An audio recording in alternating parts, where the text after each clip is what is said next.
Okay, good evening to all. In the last class, we studied the linear transformation, and then we proved that every matrix is a linear transformation. So if you take any m by n matrix, is a linear transformation from Rn to Rm. Suppose we have A is an m by n matrix. Suppose A is an m by n matrix, then this A can be viewed as a linear transformation. A is a function from Rn. So the number of columns is the domain to Rm is a linear transformation. So any matrix is a linear transformation. If m by n matrix, there is a function from Rn to Rm. Then we can see the reverse. Any linear transformation from a finite dimensional vector space to finite dimensional vector space, then is a matrix, can be viewed as a matrix. Okay, so that is suppose we have two vector space. Okay, suppose we have two vector space over the same field, and suppose dimension of a vector space V is suppose n, and suppose V is a vector space over R. Okay, suppose V is a vector space. V is a vector space over the real number R, and the dimension of the vector space V is n, then the V actually can be viewed as an Rn. So then this V is isomorphic to R power n. So isomorphism is nothing but is a 1 onto and then linear transformation. Okay, so quickly we can recall. So suppose T is a function from V to W is a linear transformation. If T is bijective, or T is 1 and R2, both 1 and R2, or T is bijective, then we say T is linear then T is isomorphism. Isomorphic. Okay, so T is isomorphism function. Isomorphism. Then we write these V and W are isomorphic. So when we say two vector space are isomorphic, then there is a linear transformation from V to V, which is both 1 and R2, then we say is a isomorphism.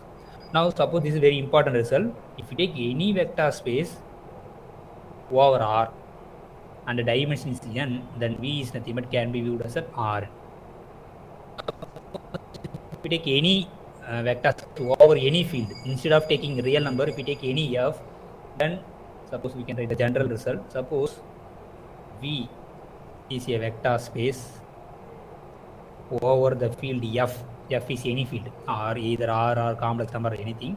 Suppose V is a vector space over f, and the dimension is suppose m.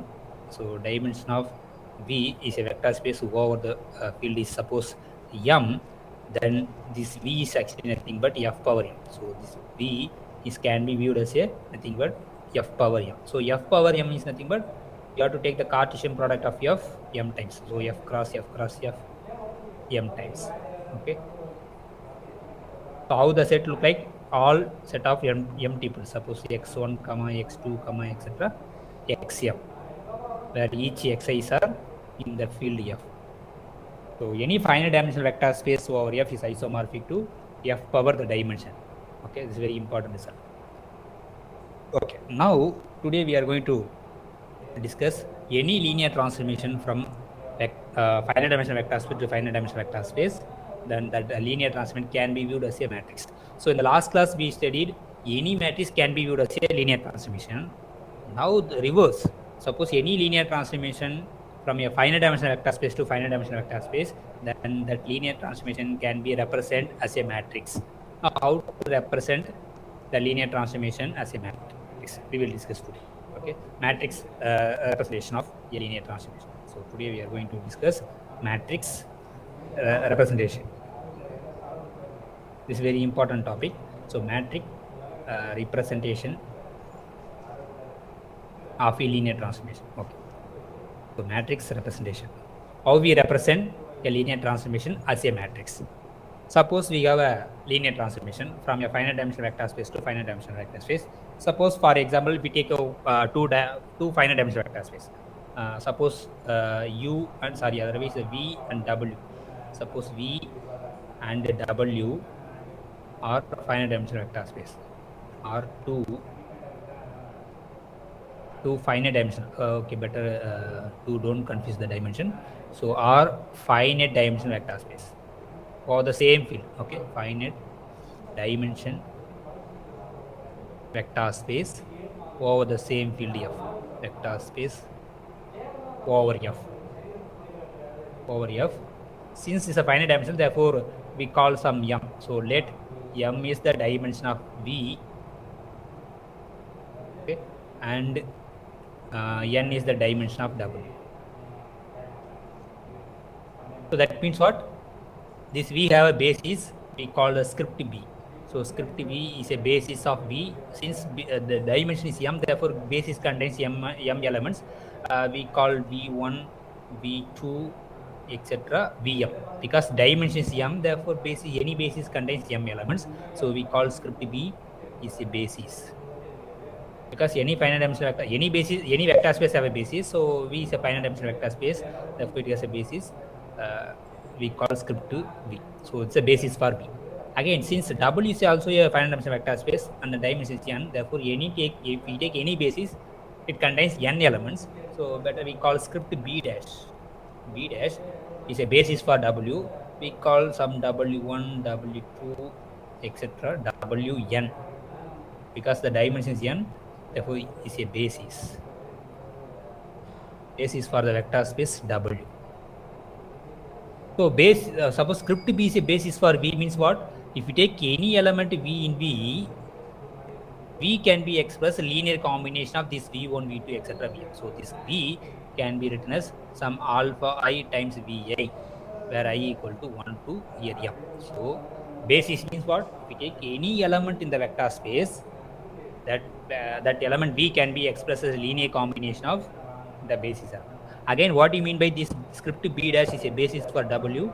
If you take any W in W, W can be expressed as a linear combination of this basis element. Here the basis elements are W1, W2, etc. Wn. Therefore, we have some scalar Bi or Bj, Wj, where J is where is from 1 to L.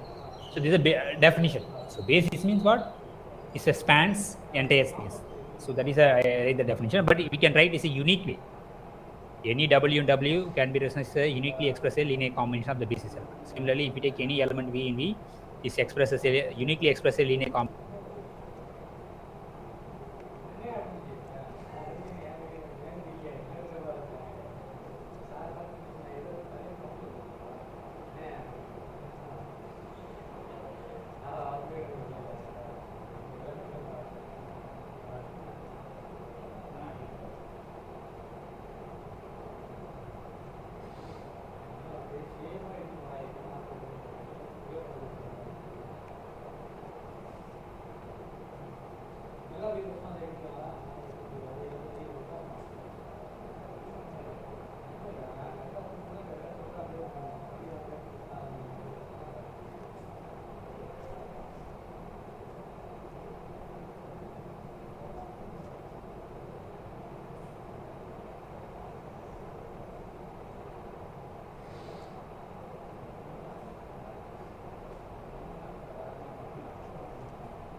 Can't hear you.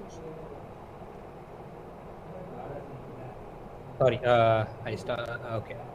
Now, so suppose we have a linear transformation from V to W. Suppose we call T is a linear transformation from one vector space V to another vector space W. Both are finite dimensional vector space, keep in mind. So V is a finite dimensional vector space, W is a finite dimensional vector space. And we assume that there is a linear transformation. So this is a linear transformation. Now that means what? Suppose maybe I can write in the picture. Suppose this is our V vector space, and this is W is another vector space, is a codomain. Suppose there is a linear transformation from V to W. Suppose if we take any element here, V, this V maps somewhere. Okay, that is we called T of V. It's an image of V. Okay, now we take, instead of taking general V element in V, we take the particular, the standard the basis element. Suppose if you take the V1 is a basis element of V, one of the basis element, then the image should be somewhere. Again, if you take V2 here, it maps somewhere. We call that is T of W V2. and so on. If you take the last element Vm or Vn, what is we take Vm. Suppose this Vm maps to somewhere, we call this is T of Vm. Okay. So since already given that T is a linear transformation, now we have to write a matrix representation of this T. So we have to write this T as a matrix. So we have a basis in the domain. So basis in the domain is script B. So basis in W is script B dash. So we know that if you take any element in V, it's a linear combination of element of script B, and then similarly if you take any element in W, it's a linear combination of elements of W. Now, if you take the basis element from the domain, so this V1 maps somewhere, we call this one. So now, this T of small V1 is an element in W because it's in range. And we know that any element in W can be expressed a linear combination of the basis element of W. Therefore, in particular, this element can be written as a linear combination of the elements. Suppose I am taking some A11, B, W1. Because W1, W2, etc., Wn are the basis. So this element, particularly this T of V1, can be expressed as a linear combination of the W elements. So A1n, Wn. Because the basis of in W, therefore we can write this. So similarly, if you take the another basis element V2, the T of V2 again is in W. Therefore, again this element can be expressed a linear combination of W1, W2, etc. Wn. We take some scalar A21 W1 plus A22 W2, etc. Some A2n Wn, and so on. If you take the last basis element of the V is T of Vm. So if you take this T of Vm, again this is an element in W. Therefore, this element can be expressed a linear combination of basis element. So there we can take Am1 W1 plus etc. plus Amn Wn.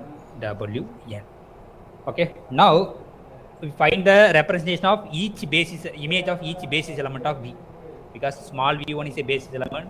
Now we express this image of the first basis element as a linear combination of W1, W2, etc. Wn. Again, the another basis element V2, the image of V2 can be expressed as a linear combination of the basis element, and so on. The last elements also we can express a linear combination of this one. Now we can write the coefficients of the first one. You have to write in the first column. Okay, so that is A11. Some authors you write in the first row, but we can write in the first column. Okay, that is A11, etc. A1n. So better usually we write in the first row. Okay, so what is A11, and this is A12, etc. A1n. And if we look at the second one, so this is A21, A22, etc. A2n, and so on. The last element can be expressed this Am1, Am2, etc. Amn. Now, how many columns it has? First column, second column, etc. Nth column. There are n columns, and how many rows? M rows. Therefore, this is a m by n matrix. Now we can represent this matrix as T, the square bracket. We have to write script B here. This is the basis of the domain, and here we have to write the basis of the codomain V. This matrix is a m by n matrix. What is here? M is a dimension of the codomain. So what is your codomain? W, and already we know that W dimension of W is n. So m by m. So therefore should be m by n. So I am writing n by n. Therefore we have to write the column. So codomain dimension cross domain dimension. That is a matrix representation. Okay. So A11, A12, etc. A1n, and then A21, A22, etc. A2n, and so on. AM1, AM2, etc. NM is a n by M matrix. The number of rows is n, number of columns is n. So this is a matrix representation of the linear transformation T. Okay, this is very important concept. So therefore, suppose sometimes the linear transformation they will define T of x equal to something. Okay, and then they will give two bases, one basis from domain, one basis from the codomain. They ask what is the matrix representation. Sometimes they will not give two bases, means suppose they will give only one basis. At the time, that means what? Both domain and codomain have same basis. Okay, maybe we will discuss some problems. So now this is end of this linear algebra topic. So matrix representation, any linear transformation from a finite dimensional vector space to finite dimensional vector space can be represented as a matrix like this. So what we have to do? We have to find the image of each basis element of the domain. Then that element can be expressed as a linear combination of the basis of the codomain, and then we have to form a matrix. Okay, now maybe okay, now look at this problem. Here they define the linear transformation T from P to P. Now what is this P? So look at what is this P. So P is a set of all polynomials of degree less than or equal to 3. Okay, that means all the polynomials of the form a0 plus a1x plus a2x square, a cube x cube. And already we know that the bases are, they already given that the basis is 1x x square x cube. So since the domain and codomain of the linear transformation, since look at this, domain is P, codomain also the same vector space. So therefore the domain have the basis 1x etc x cube, and then the codomain also a basis 1x x cube. Now therefore what is the dimension of this? The number of bases. So number of elements in the basis is 4. So therefore domain and the codomain have same basis, therefore 4 cross 4 matrix. You will get a 4 by 4 matrix. So how to find this basis? First you have to find the image of the first basis element. What is the first basis element? Is 1. You have to find what is T of 1. But what is, look at the function first. So what is the function actually? So it's supposed the reverse. Look at this a naught. Here a naught is the leading coefficient, but here a naught is the constant coefficient. Okay, here a naught is the constant coefficient, but here a naught is the leading coefficient. Just we have to reverse the coefficients. Okay, that's it. Okay. Okay. Now first you have to look at the function. So the function is nothing but just to reverse the coefficients. Now first we have to find out what is the image of T of 1. So T of 1, so it's nothing but what is that? Just x cube. Because it's a constant term, but it should be leading term of this one. So here 1, all others are 0. So this is 0, this is 0, there is no x square, there is no x cube. We have a naught is only 1. So therefore a naught we have to put 1. All others are 0. There is no, we got only x cube. So therefore we can write x cube, right? So therefore x cube can be written as linear combination of the basis element 1x etc x cube. So what is that? 0 into 1, because no term is there. 0 into 1, 0 into x, 0 into x square, but 1 into x cube. Okay. Now this is the image of the first basis element. Now look at the what is the image of the next basis element is x. Now what is T of x? So next we have to find what is T of x. So T of x means what? We have only this term, all the terms of 0. A naught is 0, A1 is 0, A2 is 0, A3 is 0. So A3 is 0, A2 is 0, but A1 is 1. Okay, but A naught is 0. Therefore we have only x cube, the x square. We get just the x square. So again x square can be written as linear combination of the basis element. Therefore 0 times 1, 0 times x, but 1 times x square plus 0 times x cube. And the next basis element is x square. So T of x square. Now what is the image of T of x square? Now, so T of x square means what? Here A2 is 1, all others are 0. So there is no constant term in x square, there is no x term. There, oh, okay, sorry. Yeah, correct. So only A1 is, A2 is 1. This is a 1. A3 is, there is no A3. So there is no A3, but A2 is 1. There is no A1. There is no A naught. So therefore it should be, we'll get just x. So this is nothing but we can write this linear combination of basis element 0 times 1 because there is no constant term, therefore we can write 0 times x, 0 times 1. But x term is there, therefore 1 times x. No x square term, therefore 0 times x square. There is no x cube term, therefore 0 times x cube. Now the last basis element is t of x cube. So therefore t of x cube in the just we get the constant term 1. 1 can be written as 1 into 1, all else are 0. 0 times x plus 0 times x square plus 0 times x cube. Okay. Now we use this base element. So this is a square matrix, therefore don't bother about this. Therefore 0, 0 first row. So you can look at this first equation, take the coefficient 0, 0, 0, last term is 1. And then second row equation 0, 0, 1, 0.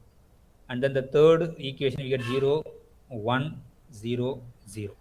The last one is 1, 0, 0, 0. So this is the matrix representation. But they in the problem they said that the matrix representation they call M. The name is M. Therefore this matrix we take M. Okay. So this is a matrix M. So this is 1. So this is a matrix M. Okay. Even if you take this, if you take column wise, we will get the same matrix. Anyway, this is a symmetric matrix. So this is a matrix M. Now this M satisfy which of the following equation? M square plus 4 equal to 0 or M square minus 4i. 4i means identity matrix. I4 means identity matrix. 4 by 4 identity matrix. Now we got to find the M square. So what this is M. So M square means what? You have to multiply the same matrix once again. So 0, 0, 0, 1, 0, 0, 1, 0, 0, 0. So 0, 1, 0, 0, 1, 0, 0, 0. This is M square. Now what is the product? We get 1 because 0, 0, 0, 1 into 1, 1. Again the second one is all other 0. You can easily check. Again if you take the second row, multiply with the first column, we get 0. But if you multiply with the second column, we get 1. So usually you will get an identity matrix. You can easily check that M square we get identity matrix. So this is nothing but I4. Okay, therefore M square equal to I4. So that is, if you take I4 this side, we get M square minus I4 is 0. So therefore this M satisfies the equation M square minus I4 is 0. The second one. Is the correct answer. So if you give any linear transformation like this, first you got to find the image of the basis element and then write the image is a linear combination of the basis element of codomain, but the domain and codomain have same vector space, therefore same basis element. We can express, you can form the matrix. And then since we know that by Cayley-Hamilton theorem, any matrix satisfies some polynomial, actually this polynomial satisfies the x square minus 1. So this is a minimum degree polynomial. This polynomial M satisfies the equation x square minus 1. So this x square 1 is a minimal polynomial. But the characteristic polynomial is degree 4 because the 4 by 4 matrix, the characteristic polynomial degree is 4, but minimal polynomial degree is maybe less than 4. So here in this matrix, the minimal polynomial is x square minus 1. This is a minimum degree polynomial satisfied by M. There is no other polynomial less than this degree 2, less than the monic polynomial. That first degree polynomial is not satisfied by M. Okay. So this is the answer for this one. M square minus 4. So this type of problem they will ask repeatedly. Okay. Okay. So if suppose if you have any doubt in this problem, you can ask. Now, okay, I think similar problem will come. We will discuss one by one. So now look at the next problem. Actually, this is a algebra problem. So we will solve this problem after we study the group theory. Okay. Now we come to this problem. Largest eigenvalue of this matrix 1, 4, 16 in the first row, second row is 4, 16, 1, and then 16, 1, 4. Anyway, and we know that sum of the eigenvalues is trace. That is very important notes you should know. So it's always remember that if you take any square matrix, the trace of the matrix is nothing but sum of the all eigenvalues. Sum of eigenvalues. It's very important. And then determinant is nothing but determinant of the matrix is nothing but product of the eigenvalues. Product of all eigenvalues of the matrix. Now the question is, what is the largest eigenvalue of this matrix? So this 48 cannot be a largest eigenvalue because suppose this is a 3 by 3 matrix. There are 3 eigenvalues. We call suppose lambda 1, lambda 2, lambda 3. There are, suppose we assume that there are 3 eigenvalues. Suppose you are saying that 48 is a one of the eigenvalue. Suppose this is a 48. Then this to be, maybe you can get negative because we know that sum is, what is the sum? Sum of the diagonals is 21. Okay, so if you sum all the eigenvalues, you'll get 21. So how to find the eigenvalues of the 2 by 2 matrix? You know the formula, right? So determinant of A minus lambda A, you can find it. Otherwise, you know the general formula for characteristic polynomial of a 3 by 3 matrix. So first you got to find the determinant of this matrix. So what is the determinant of this matrix? So you have to keep 1. So 1 times, you're expanding via the first row, therefore 1 into 64, because 4 into 16, 64 minus 1, minus 4 times 16 minus 16, and then plus 16 times 4 minus, how much, what is the 16 into 16? 16 into 16 is 6, 3, 9, 6, 1, 6, 5, 2, 256, I think. 256. Therefore, if you simplify this is equal to, and 63 minus 1 is 63. 64 minus 1 is 63. And 16 minus 16 is 0. Therefore, this term cancel. Plus 16 times 4 minus 256 is minus 252. Okay, so how much? If you multiply again by 60, 252 into 16, 12, 1, 13, 31, 3, 12, 15, and then 252. So 23014. That is this is equal to 63 minus 40332. Now if you subtract 63 and 12, if you go 12 means actually how much? 9, and this is a 12, 6, and if you take 1 means 39, right? Because the 10, 12, right, 3969. So you will get the determinant is minus 3969. Anyway, you can find so there is a power method in numerical method. We can easily find the largest eigenvalue. So if you know the power method, we can easily find the largest eigenvalue. Okay. What I could do? Okay, maybe this is because it's very hard to find the largest eigenvalue because it's a large number. So maybe I will tell the power method. What is the power method? And then the power method is useful to find the largest eigenvalue of the given matrix. Okay, so either you can do anyway, but maybe it will take some time. So because we have 16 here, otherwise we have to reduce this matrix into simple matrix and then we can find it. Okay, so now what is the power method I'm saying? Suppose we have to assume that so call this matrix is A, and then we have to multiply with the 1 1 1 matrix, otherwise 1 0 1. So 1 4 16, and then 4 6 1 6 1 4. Take this matrix and then take the either they will take 1 0 1 column vector, they will multiply. So what is the answer? Otherwise 1 1 0, you can take anything. So this is 1 plus 6 is 17, and then the second one is 5, and then the last one is 16 20. Now from this you got to take the largest number. What is the largest number from these three numbers? 17 5 20. You can take 20 outside, and what is the remaining? So 7 by 17 by 20, 5 by 20, and then 1.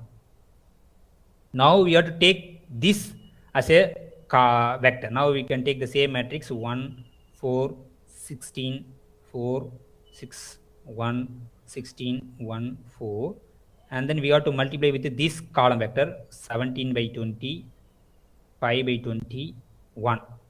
So you will get again 3 vectors. So what is that? 7. If you multiply these, what is 1 into 7 by 20 plus 20 by 20 is 1, and then 60. So therefore, what you'll get? 70 by 20 plus 4 into 5, 20 by 20 is 1 plus 16. Okay, so what is 17? So this is 17 means what? You can take 17 outside. 1 by 20 plus 1 is 21 by 20, and then we have to multiply with 17. So therefore this number is maybe some bigger number. Okay, this is actually 17 times 21 by 20. Maybe we will get this number. Now this number is, again you have to multiply this 4 into 70 by 20, and then 16 into 5 by 20, 1 into 1. So you will get some number. Again, if you multiply this row and this row, you will get some number. Okay, again from this, once you get this number, you can take the largest number among the three numbers. Okay, suppose you take lambda is the largest number, you will get some number, some vector. Again, you can take this vector as a, you have to multiply this vector to this matrix. Again, multiply, we will get something. From this, you got to take the highest number, some lambda 2 or something. Okay, you will get some remaining. So suppose this vector and this vector are almost same, then this lambda 2 is the largest eigenvalue of the matrix. Otherwise, you have to find the three eigenvalues.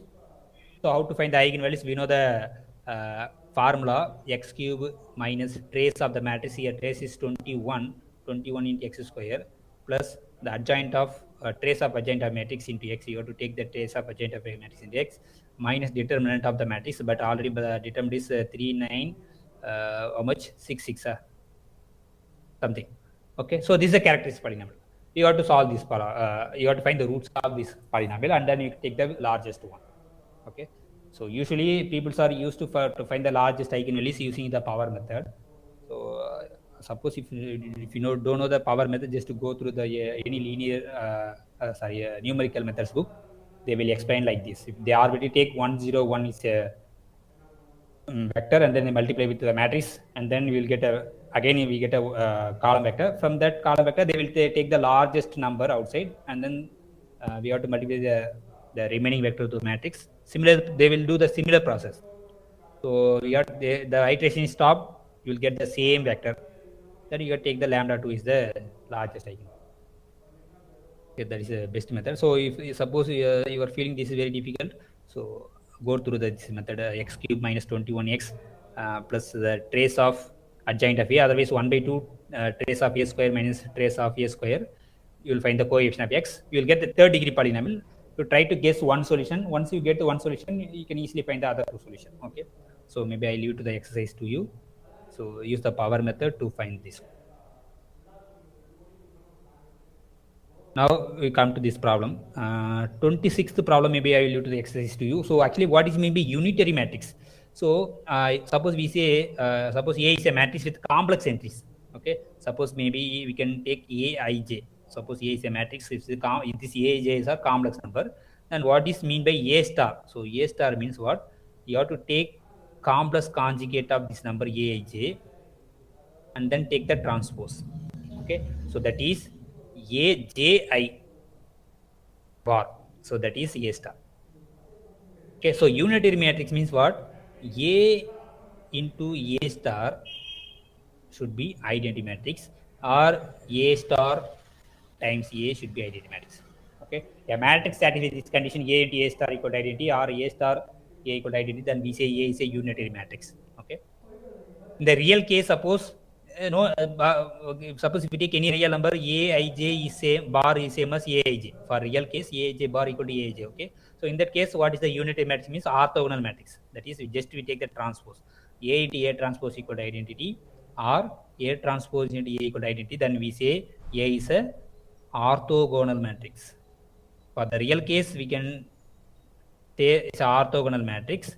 In the complex entries, is satisfied this, then we say it's a unitary matrix. Unitary matrix. That is, A into A star should be identity. Now they give the problem says asking, suppose M equal to cos alpha, sin alpha, I sin alpha, I cos alpha is a unitary matrix. Then what is the value of alpha? Now this M is nothing but M equal to cos alpha, sin alpha, I sin alpha, I cos alpha. Now this is m. Now it is m star. So m star meant you have to replace I by minus I and then take the transpose. Therefore cos alpha, there is no IA, therefore you can take cos alpha. Here sin alpha, therefore you can take the transpose, you will get sin alpha here. But this is a I sin alpha. If you take the conjugate, we get minus sin alpha. But if you take transpose, therefore you get here minus I sin alpha. Here we get minus I cos alpha. So transpose, conjugate means what? We have to replace I by minus I. That is bar. Star means what? You have to take the transpose. Now multiply m into m star. M star. What is the value? So cos theta, cos alpha and cos alpha, cos square alpha plus sin alpha. Here also sin alpha. Therefore sin square alpha. And then here cos alpha into this minus I sin alpha cos alpha, and then sin alpha into this minus I sin alpha cos alpha. Now this term again I sin alpha into cos alpha, therefore I sin alpha cos alpha, and this into this again plus I sin alpha cos alpha. And this term definitely I into I square, but already we have a minus 1, I square is minus 1, therefore we get sin square alpha plus cos square alpha. But sin square alpha, cos square alpha is 1. But already they given that the matrix is unitary matrix, therefore should be identity matrix. So therefore this m star m should be identity matrix. So identity matrix means 1 0 0 1. So this sin square alpha plus cos square alpha, this term is 1, therefore here also 1, there is no problem. Now this is nothing but what is this? 2 times I sin alpha cos alpha. Here minus 2 times, okay, but that should be equal to 0. But we know that sin 2 alpha is, so this 2 times sin alpha cos alpha, so I times this remaining term 2 times sin alpha cos alpha is sin 2 alpha. That is the formula. Sin 2a equal to 2 sin a cos a, okay. And but here again, so this term should be 0 because this okay, maybe I erase this thing. If you multiply with the m transpose, you will get a matrix. The diagonal entries are 1 1 1, but the off diagonal we get I times sin 2 alpha, another one is minus I times sin 2 alpha. Maybe I erase these things. This is given that m is unitary matrix, so therefore if you find m star, but m is a unitary matrix, therefore it should be identity matrix 1 0 0 1. But if you multiply with m star, what you will get? You will get 1. Here we get minus I times 2 times minus 2 I sin alpha cos alpha, that is nothing but minus I sin of 2 alpha using the formula. Here we get I plus I times sin 2 alpha. Here we get 1. If you multiply this, you will get this one. Now these two matrices are equal, then the corresponding terms are equal. Now the diagonal terms are not problem, 1 1 1 1. But here the sin 2 alpha must be 0. Sin 2 alpha must be 0. Otherwise we will not get identity matrix. So when sin is 0, okay, sin 2 alpha 0. So when this sin 2 alpha 0, we know that sin n pi is 0 always. Okay. So sin n pi is always 0 for any n pi. Okay, for n, whatever is even or odd, so the sin n pi is always 0. Okay, now therefore this 2 alpha should be of the form n pi. Therefore alpha should be n pi by 2. So look at this option. N is any integer, should be a multiple of pi by 2. Look at the first option. This only is a multiple of pi by 2. All the terms are not a multiple of pi by 2. This is a multiple of pi by 3. This is multiple of pi by 5. This is multiple of pi by 4. Therefore the answer is 1. So if the matrix M is unitary matrix, the alpha should be 2n plus 1 pi by 2. It's a multiple of pi by 2. That's it. Don't bother about the coefficient 2n plus 1, 4n plus 1. That's all. Okay. So we know that sin n pi is 0, cos n pi is never 0. So what is the formula for cos n pi actually? Cos of n pi, natural, any integer, is minus 1 power n. But sin n pi is always 0. Okay. So but here we get sin 2 alpha equal to 0. Therefore the 2 alpha is of the form n pi, because sin n pi only 0. Therefore the 2 alpha should be of the form n pi. Therefore alpha equal to n into pi by 2. Therefore alpha should be multiple of pi by 2. Then only this matrix M is a unitary matrix. Okay. Now we did this one. So therefore answer is first one, the multiple of pi by 2. Now look at the next problem. Suppose we have a 3 by 3 matrix M. Okay. Now what is they asking? Look at the matrix first. So this is a special matrix. So what is the matrix is? Is nothing but skew symmetric matrix. So what do you mean by skew symmetric matrix? Symmetric matrix, already we know that if A equal to A transpose, then we say symmetric matrix. If A equal to minus A transpose, we say skew symmetric matrix. So this is a M. So what is M transpose? M transpose is nothing but you have to change the interchange the columns and rows. Therefore, if you raise the first row is here, and then the second row is here, second row, okay, and then the third row is here. Now multiply minus. Therefore, minus, what is minus M transpose? You have to multiply minus to the each term 0, 1, minus 2, minus 1, 0, alpha, 2 minus alpha 0. So this is nothing but our given matrix M. Therefore M equal to minus M transpose. Therefore M is a skew symmetric matrix. Actually the given matrix is a skew symmetric matrix. Okay. So what we know, M equal to minus N transpose. First you have to look at the matrix type. Is it symmetric or unity or skew symmetric or orthogonal or anything. So first we have to look at the matrix and then identify the properties of the matrix. Now we identify that the given matrix is a skew symmetric matrix. Now what is the problem? The given that suppose alpha is any non-zero number in the matrix. So suppose there is some B is a non-zero vector, it satisfies the condition mx equal to B. There is some x satisfies the equation mx equal to B for some x. Now they are asking what is the value of x transpose B. But what we know, the relation between M and M transpose, we know that M equal to minus M transpose. Okay. Now multiply x both the side from the left hand side, sorry, right hand side. Therefore M times x equal to minus M transpose times x, because we have multiplied both sides by x. But what is mx? We know that mx is nothing but B. It is given. But what we know, x transpose B. Therefore multiply x transpose the left hand side from both sides. Therefore x transpose times B, and this side is minus, you can take outside, not a problem. X transpose M transpose x. Okay. Now they are asking the value of this one. So better you have to find the value of this. Okay. Now what is x transpose? M transpose x. Okay. Suppose I am taking x is some x, y, z. Otherwise, if you take x1, x2, etc., x3. So x1, x2, because it's an element in R, x is an element in R3, therefore it's a 3 tuple, therefore you take x1, x2, x3 is a transpose. Now what is the M transpose?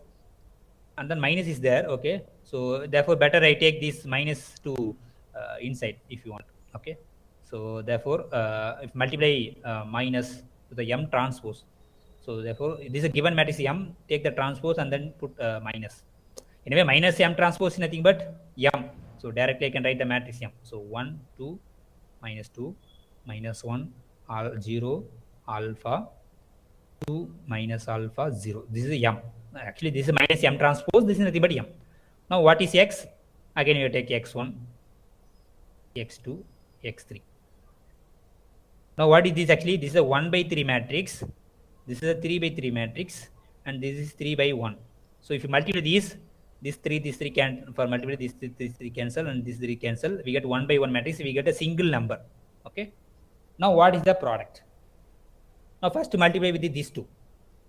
x1 into 0, x2 into minus 1, therefore minus x2 plus 2x3. This is the first term. Now the next one is the next term. Multiply with this and the second column. 1 into x1 is x1. 0 times x2 is 0 minus alpha times x3. This is second one. The third one is minus 2x1 plus alpha times x2 plus 0 times x3 is 0. So this is the first vector. Now you have to multiply with this by x1, x2, x3. This is equal to, now first term into first term, therefore we get a minus x1 into x2 plus 2x1 x3. If you multiply with this term into the first term, you get this one, plus but to multiply with the second term to the second term, x2 into this, therefore x1 x2 minus alpha times x1 x3 plus but multiply with this x, therefore alpha times x2 x3 minus 2 times x1 x3. Now we can cancel this. x1 plus x1 minus x1 cancel. 2x1 x1 x3 minus 2x1 x3 is cancelled. Again this is minus alpha x1 x3 plus alpha x2 x3 is 0. Therefore we get 0. Therefore this b x transpose b value is 0. Okay. So just to look at the property and then you get to find the answer. Okay. You have to look at the next problem. Suppose M is the matrix, the diagonal entries are alpha, beta, gamma, other entries are 1. It is given that the product of alpha, beta, gamma is 1. They given that the equation mx equal to 0 has infinitely many solutions. So when the system has infinitely many solutions, the rank of A and the rank of the augmented matrix are equal, but should be less than the number of columns. But here number of columns is 3, therefore the rank should be less than 2. Now what is the augmented matrix? So you have to write the augmented matrix. Alpha 1 1 1 beta 1 1 1 gamma, but you can adjust this 0 because the left hand side is here 0, therefore no need to include this 0. Better they take rank of this matrix. So we have to reduce this into row echelon form matrix. Okay. So what to do? We try to make otherwise we have to interchange the columns. Actually trace is nothing but just alpha plus beta plus gamma. Okay, that is a trace. You have to find the value of the number alpha plus beta plus gamma. Now okay, so anyway the rank, suppose you take this one. So what is the rank of M? Should be less than 2, at least 2, maybe 1 or okay less than 3, sorry, because we know that the rank of, in general case, rank of A equal to rank of the augmented matrix A join B. It should be the number of, strictly as a number of columns, then only with the system have infinitely many solutions. Okay, if it is equal to n, then it is a unique solution. If this is not equal, then there is no solution. Now given that it has infinitely many solutions, therefore the rank of A and the rank of A augmented B, the A join B should be less than n. Now here B vector is 0 vector, because the left hand side of the equation we have 0. Therefore don't bother about this. Therefore no need to find this one, because this is same as the rank of A. So we have to here in this case A is nothing but M. So what we have to prove? So here n is 3. So given that the rank of M is less than 3, therefore it may be 2 or 1. So now we have to reduce this into row echelon form.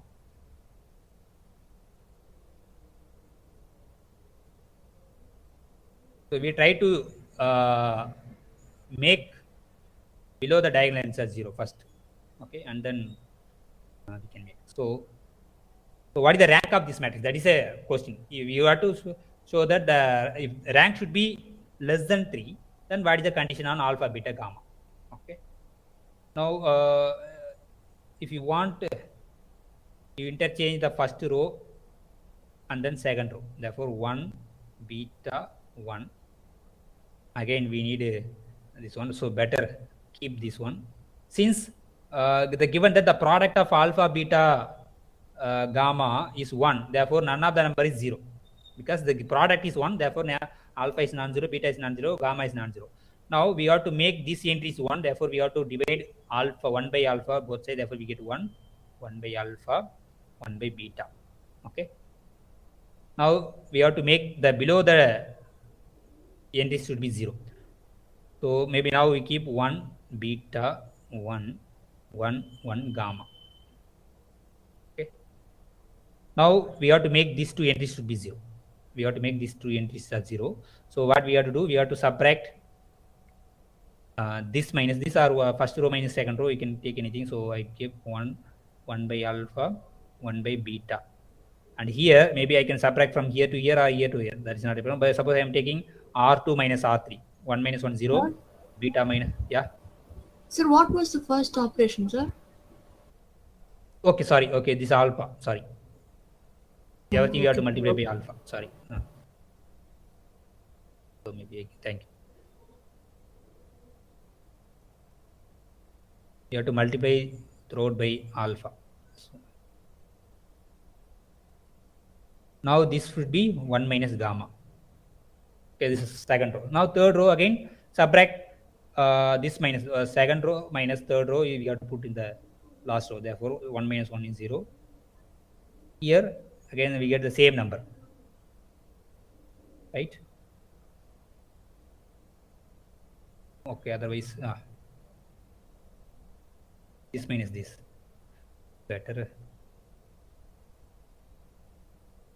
What I'm doing. Okay, anyway, we have to make this two entries as 0. We have to subtract this from this. Again we get the same thing. Beta minus 1 1 minus gamma.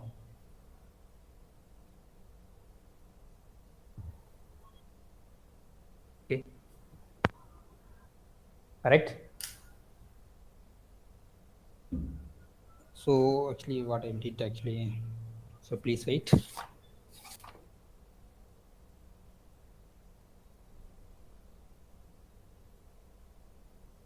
Okay, here we have to find just rank. No need to actually reduce the row echelon form. Okay, so we have to okay. So first I have to make the diagonal elements as 0. So after that we have to make the first entries 1. Okay, that is not an issue. So that we can easily, because we have to find that the rank, we have to show that the rank should be less than, it is given that rank should be less than 2, less than 3. Okay, so now maybe we can write another form, alpha 1 1. Now we have to make the below the alphas as 0. Therefore just to subtract this, so I have to fix the first row, alpha 1 1. I have to subtract this one, therefore 0 beta minus 1, and this is 1 minus gamma, and this is 0, and this is beta minus 1, and this is 1 minus gamma. Okay, now keep this one. Now what is the characteristic equation?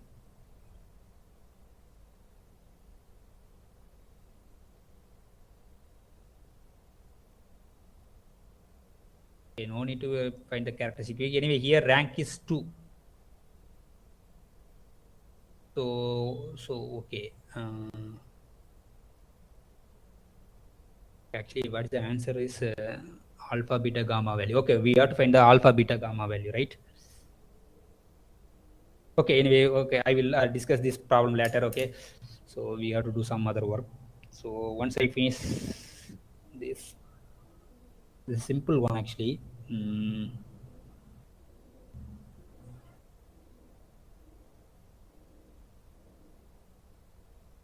Okay. Okay, anyway, I will discuss this problem next class. Okay, we take some time. So the 58th problem is from group theory, therefore we will discuss later. Now the 59th problem, we have to find the null space and then range space of T and then dimension of the n of A and then R of A. So null space of A is nothing but, so n of A, what is the definition of n of A? Is set of all vectors satisfy the condition Ax equal to 0. So actually A is a 2 by 3 matrix. Therefore, X should be 3 by 1. Therefore, should be in R3. We are collecting elements from R3, satisfy this equation. Now, we have to find what is how many vectors represent this n of A. That is a nullity. Okay.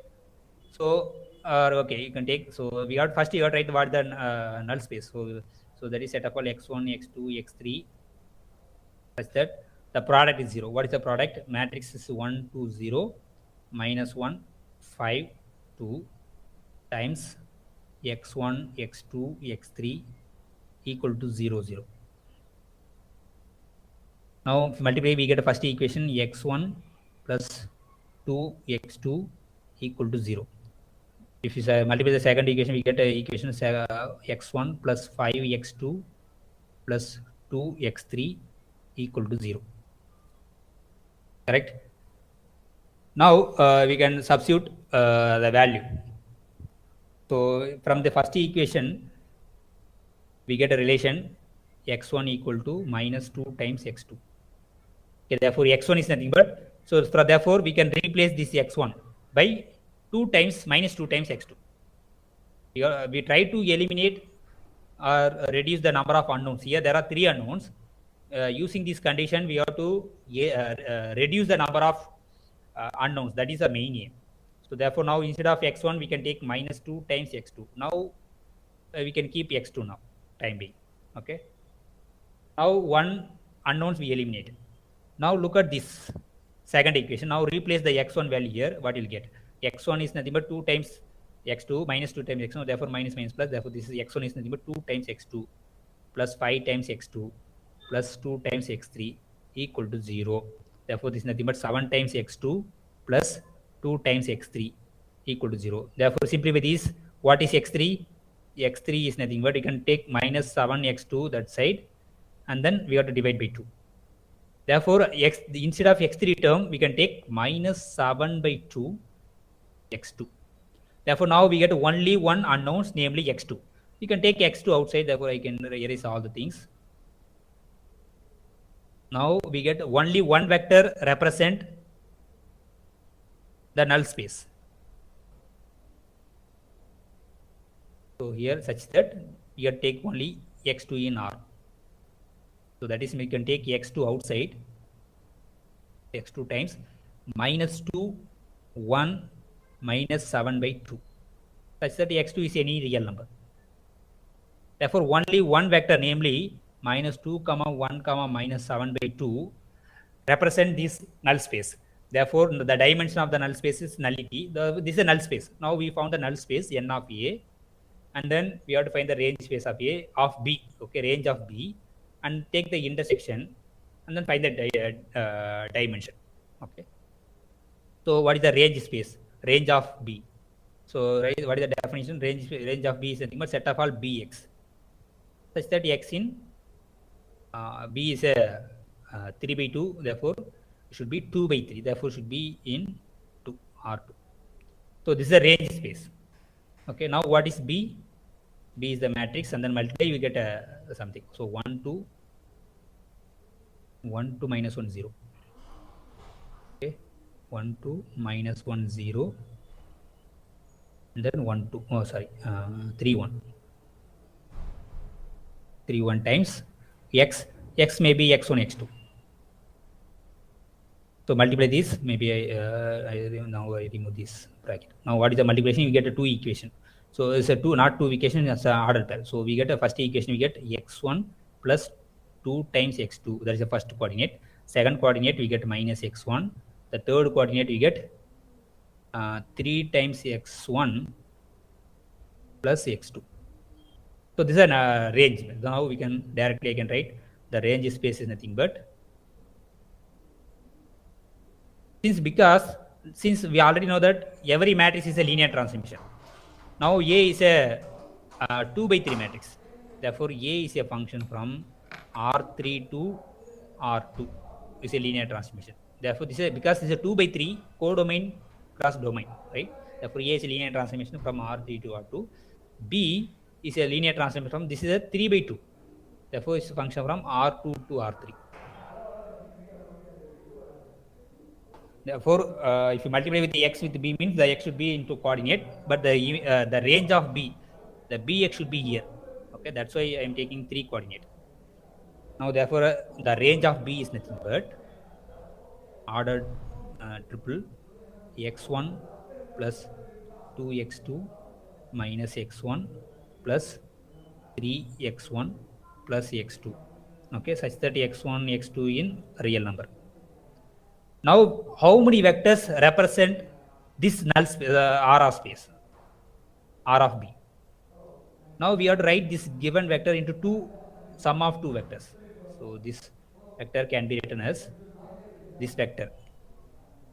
First I take x1 comma minus x1, only take x1 part, 3x1 plus x2 part, 2x2.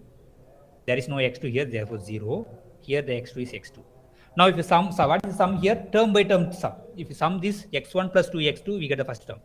Minus x1 plus 0, we get the second term.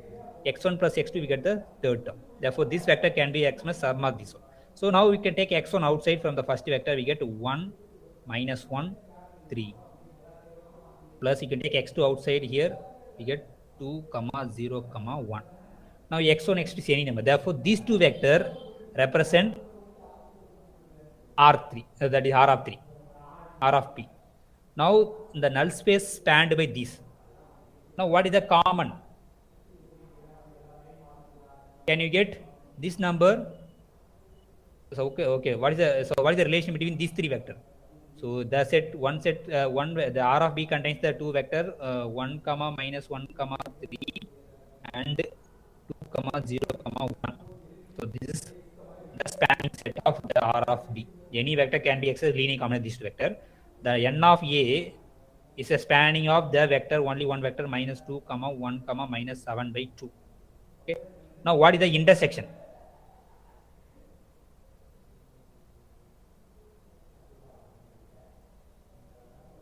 One. One. What is the one? What are the common element? Only 0, because both are subspace except 0, 0, 0 vector. Any other vector is there? No, because if a vector in n of A should be a multiple of this is of the form something into 2 minus 2 comma 1 comma minus 7 by 2. If you take any element, okay, suppose I am erase this thing. So what we have to prove? First we have to find what is the intersection, what is the common vector of n of A and R of B. And then anyway both are subspace, therefore definitely 0, 0 should be there. Now suppose we take some element Z. Suppose I am taking some vector. Suppose I am taking B in n of A intersection R of B. Then we have to prove what is B. So suppose I am arbitrarily take V is an element of the intersection. That means what? V is an intersection means what? V is in both the set. V is in n of A and V is in R of B. Since V is in n of A, therefore V is of the form some scalar times this vector. So maybe we can take some scalar is some C1, okay, C1 times, or C, no need to take C1, C2. So suppose I am taking A times, some A times minus 2 comma 1 comma minus 7 by 2, because it is in n of A. Now again V is also in R of A, therefore V is of the form some C1 times, there are two vectors here, 1 minus 1 is 3, therefore 1 minus 1 3 plus some other scalar times, what is the another vector? 2 0 1, 2 0 1. Now if you multiply C2 inside and just add what is the first coordinate, we get C1 plus 2C2 comma minus C1, here there is no C2, and here 3C1 plus C2, that is V, but V is nothing but this one. So if you multiply A inside, we get minus 2A and then minus 7 by 2A. So both are equal means what? You got to compare. We can compare the coordinates. So you can compare the second coordinate, we get a C1 equal to minus A. Okay. Now look at the first equation, minus 2A, the left hand side, the right hand side we get C1 plus 2C2. Now C1 value is already we know that minus A plus 2 times C2. This is 2 minus 2A. Now take this minus A to this side plus A, we can cancel. What you will get? Minus A equal to 2 times C2. Therefore C2 is minus A by 2. Now we find that C1, C2 value using the first two coordinate. Now look at the last coordinate. 7 by 2 into this. So maybe I can write here 3c1 plus c2 should be equal to what is this? 7 by minus 7 by 2a. But now substitute the value c1, c2. We will get a 7, minus 7 by 2 or not. So 3 times what is c1 minus a plus what is c2 minus a by 2. So minus a by 2. So this is equal to this is minus 3a minus a by 2. If you multiply, we get minus 7 by 2. 7 by 2a. A is satisfied. So there is a common vector. So therefore the intersection contains a common vector. So what is the common vector it contains?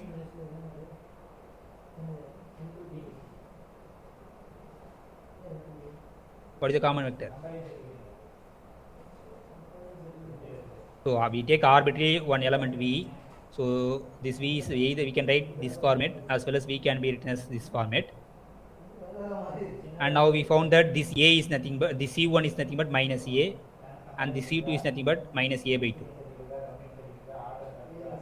And if you sum these two, c1, c2, we get this vector. Anyway, this contains one vector, one dimension. Commonly, we take one vector. Therefore, the dimension should be 1.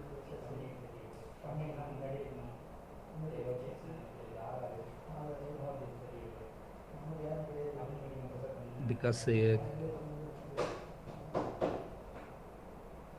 one is contained in other. Therefore, definitely the dimension is not equal to 0 because it contains a common number, common value. So anyway, it contains only one vector. Spanned because n of a spanned only one vector, r of b spanned by 2 vector, but the intersection spanned by one vector. That's the smallest one. Okay, so because a simple thing is if you take a intersection b, a is a one set, b is another set. A intersection b is always a subset of a. Because any element of a intersection b is an element of a. Therefore, in particular, if we take n of a intersection n of r of b is a subset of n of a. But n of a is spanned by one vector. Therefore, the subset also spanned by one vector. Therefore, spanned by one vector, the dimension is 1. Okay, simple. Now, this problem is simple. Already we solved this problem. So, it is given that set of all the solution space of this equation ax equal to 0 and what is the dimension. Okay. So, how to find that? So, actually, so v is what is v actually? V is nothing but they say set of all vectors in R3. So, R3 means x1, comma x2, comma x3 in R3 such that ax equal to 0. So, we call this capital X. Ax equal to 0. We have to find the dimension of this equation. So, the dimension of this vector space. So, how many unknowns here? We have 3 unknowns x1, x2, x3. Now, using this condition, we have to reduce the number of unknowns. Okay. Now, what is ax? So, ax is nothing but 1, 1, 1, 3 minus 1, 1, 1, 5, 3 times x1, x2, x3. x1, x2, x3 equal to 0, 0, 0. Now multiply, you get a first equation x1 plus x2 plus x3 equal to 0 from the first equation. So if you multiply second, we can get a 3x1 minus x2 plus x3 equal to 0. From the last, we get x1 plus 5x2 plus 3x3 equal to 0. Okay, now we get something. So we have to eliminate at least one unknowns. So sum the first two equations. So this is the first equation we call. So this is second equation. If you sum the first equation, second equation, the x2 is cancelled. We get 4x1 plus 2x3 equal to 0. We can cancel 1, 2, and then we can take x3 should be equal to minus 2 times x1. Now we reduce to one vector, namely x1. Therefore, now we replace the x1 value is nothing. Instead of x1, we instead of x3. So we can take this is x1. Anything. Okay, now instead of x3, I can write in terms of x1. So this is nothing but minus 2 times x1. Okay. Now we reduce to one unknowns. Now we have two unknowns x1, x2. Now try to eliminate some other variable. Try to reduce the other variables. Okay, what we have to do now? Substitute this x3 value in the last two equation. So you substitute in the value in the second equation here, somewhere anything is not an issue. So maybe in the second equation, from the second equation, if substitute x3 value, therefore 3 times x1 minus x2, x3 is minus 2x1 equal to 0. So if you simplify this, we get a 2x1, 3x1 cancel, we get just x1. So x1 minus x2 equal to 0. Now x1 equal to x2. So, right? Therefore, we can replace x2 by x1. Therefore, now we reduce one more unknowns. So instead of x2, we can take x1. Now we have only one unknown. So therefore, you can take x1 outside. We get 1, 1, minus 2. So only one vector represent this vector space. Therefore, the dimension is 1. So therefore, the dimension of V is 1. So answer is 1. Okay, so this type of problem we have to reduce the unknowns using the condition. We will discuss one more problem. So reduce this one. Okay, so again next problem. This problem comes under the group theory. Therefore, we will discuss later. Okay, now look at the ninth problem. So they give dimension of W1. Sorry, they give W1 is a one space. It's a 2 by 2 matrix. Look at the matrix. The first row is A minus A, and then second row is other different elements CD. But in the first row, the same elements. Only we have negative elements. Look at the W2. The first column is same elements. So now look at the W1. How many unknowns? A is a one unknown. Minus A is nothing but same A, because only we have one unknown A, and then another one is C, another unknown is D. Therefore, the number of unknowns in W1 is 3. Therefore, dimension of W1 is 3. Now, what is the dimension of W2? How many unknowns? It is in the. So again, A is one unknown, B, D is another unknown, because here we are having 3 unknowns. Therefore, again here the unknowns is therefore dimension is 3. Now, what is the intersection? So intersection means what? A matrix should be in both W1 and W2. So suppose a matrix in W1 means what? The first row should be minus. So suppose a first row should be in the minus A, comma minus A minus A, because it is in W1. And that matrix should be in W2. Therefore, the first column should be A and then minus A. Now there is no condition on the last number. Therefore, you can take some B. So this is the intersection. So this is the collection of all matrices of the form. This is W1 intersection W2. Because it is in W1, therefore the first row should be A minus A. Since it is in the intersection, it is also in W2. Therefore, the first column should be A and minus A. Now, how many unknowns here?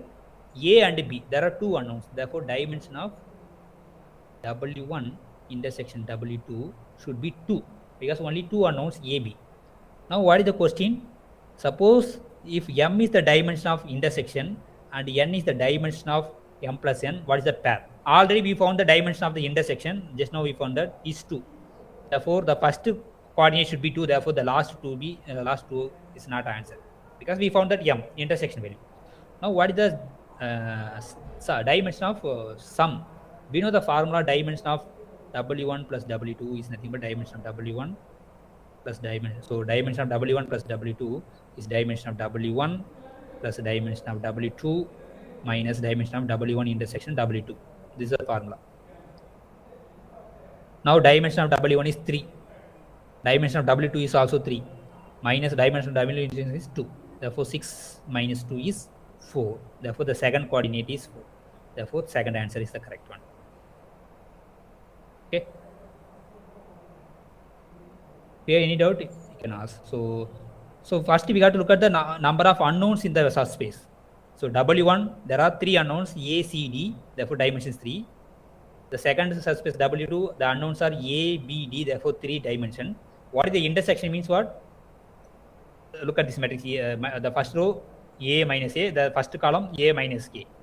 Don't bother about the last one. Therefore, it's unknown. Therefore, the number of unknowns is 2. Therefore, intersection dimension is 2. They are asking the dimension of the intersection, comma dimension of the plus. addition. Therefore, this is 2 comma. Using this formula, dimension of W1 plus W2, you can find the dimension of W1 plus W2. Therefore, answer is 2 comma 4.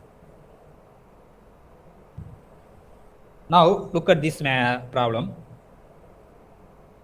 Again, Pn is the set of all polynomials of degree at most n.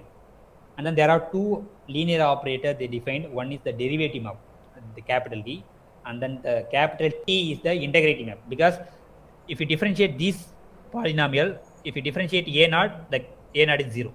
If you differentiate a1 times x, we get a1 because the derivative of x is 1. Now, what is the derivative of x square? 2 times x, therefore 2 times a2. What is the derivative of this? Because an is a constant, we have to differentiate only the x power n. So, what is the derivative of x power n? N x power n minus 1. So, this capital D is the derivative map. Okay. Now, what is the capital T? Is the integration map. So, what is the integration of a0? a0 x.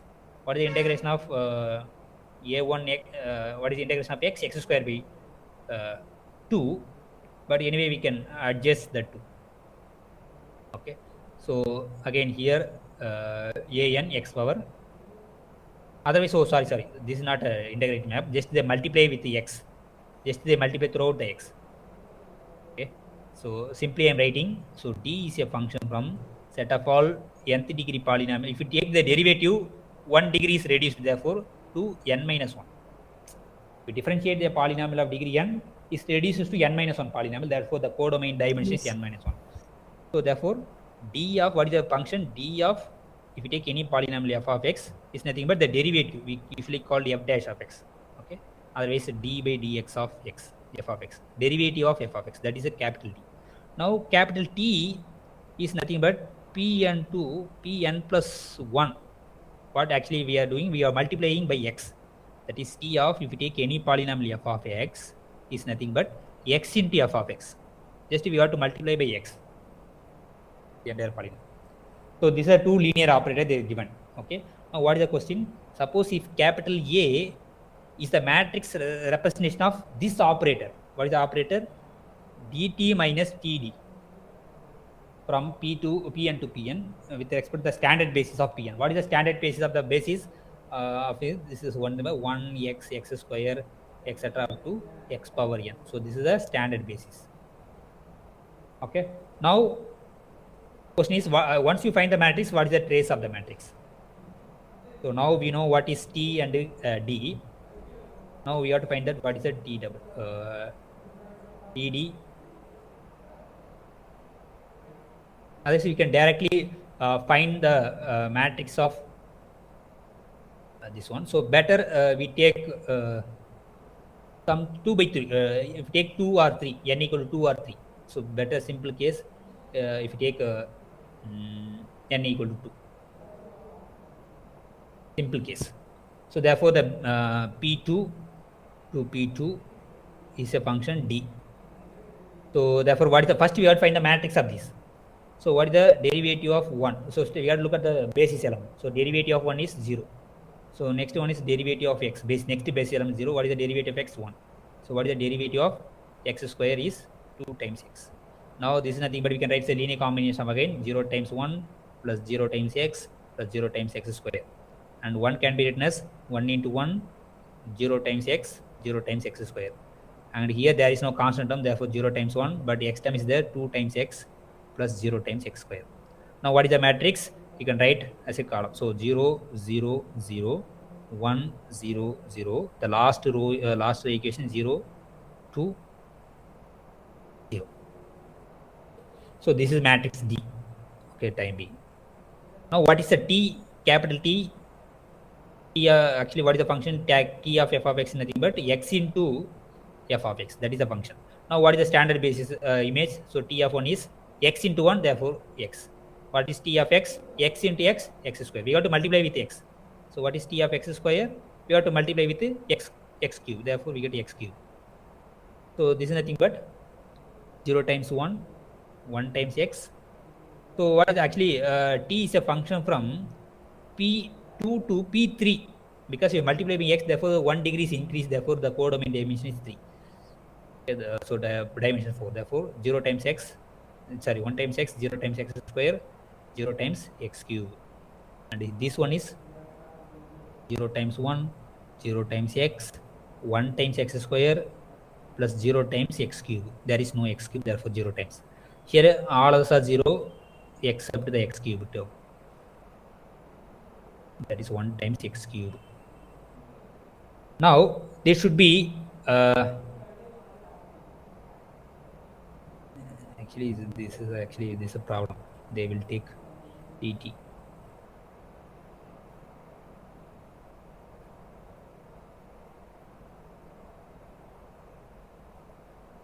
Okay, this is actually dimension. What is the D max? It should be the codomain cross domain. Actually, this is n by n plus 1 matrix in general. And then cap, this one is n plus 2 cross n plus 1. So, how we can define this linear transformation? Okay, maybe we can take directly, we can take. That is the only possible. We cannot multiply. So actually here, look at this map actually. So this is a composition of map.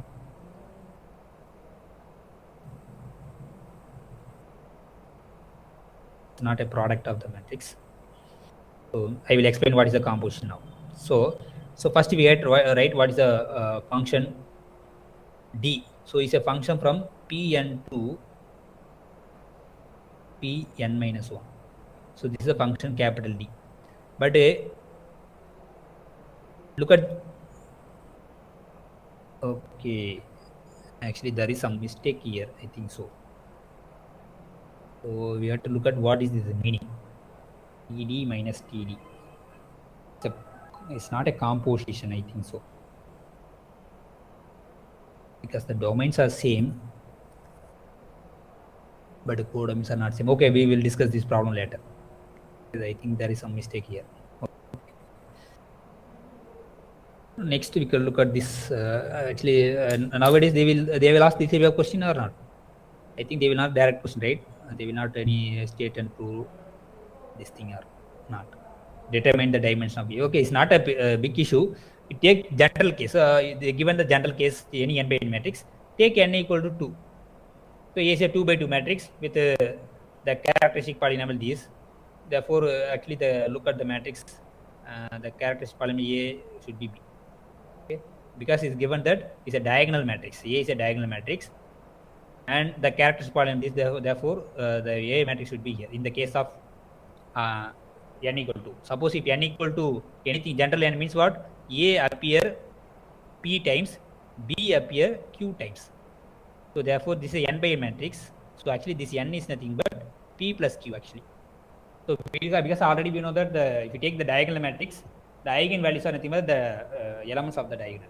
Non-zero elements on the diagonal is the eigenvalue. So this is a diagonal matrix, and then given that x minus A power P, x minus B power Q are the characteristic polynomial. Now A, B are distinct number. So if you take n equal to 2, the A is of the form just diagonal elements A, B, all of that are 0 because it's a diagonal matrix.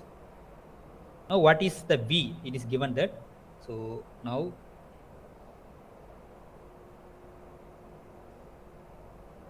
this is actually A. Now what is V? V is nothing but we are collecting the matrix B is also 2 by 2 matrix, satisfy the condition that AB equal to BA. So what are the matrix B commute with this A? We don't know, but we take arbitrary, we take B is of the form from 2 by 2 matrix, we take some X, Y is a W. This X, Y is a W satisfied. So for what condition on X, Y is a W, satisfy this condition. Now what is AB? So first we have to look at AB. So what is A? We know that 0, 0 P here. What is B? We take the general element XY is a W. What is the product? If we take AX here, and this should be AY, and this should be BZ, and this should be BW. This is a AB. Now what is BA? First you write B, that is X, Y is a W. This is B, and A is A0, 0B. This should be multiply these again X times A, AX, XAL, everything same. And here we get yb, and here we get az, and here we get bw. Since we are collecting a matrix satisfy the a equal to b, therefore these two matrices are equal. Therefore look at the first, this is ax, this also ax, not a problem. And another element bw, this also bw is not an issue. Now here by, here ay, therefore should be equal. Therefore by equal to ay, but they given that a, b are distinct real numbers. So it is given that a, b are distinct number, but ay equal to by, but a, b are not equal. Therefore y should be, the only possible is 0. Otherwise this will not happen. Okay, therefore now we found that the y, we take the general matrix b. Now we prove that this y is nothing but 0. Now compare the next one. So here a is z, here b is z. Again a is z equal to b is z, but b is a distinct element. Therefore z should be 0. So therefore z should be 0. Therefore the only matrix commit with a is nothing but only the diagonal elements x, w. Now the number of unknowns in the matrix is 2, x and then w. Therefore dimension of b is 2, because the matrix contains only 2 unknowns, namely x and w. Therefore dimension is 2. We start with the 4 unknowns. Okay, what are the 4 unknowns? We start x, y, z, w. We start with the 4 unknowns. Using this condition, we eliminate or reduce the unknowns. We proved that this entry should be 0. We proved that this entry is 0. Therefore we have only 2 unknowns. Therefore the dimension is 2. Okay. So in this problem, the determine the dimension of E is 2. Similarly, we can prove this one. Okay. Anyway, we have to study the orthogonal matrix, all the things. We have to prove this. So actually, this is we have to prove. There are some theorems to prove this. Anyway, we will discuss only the.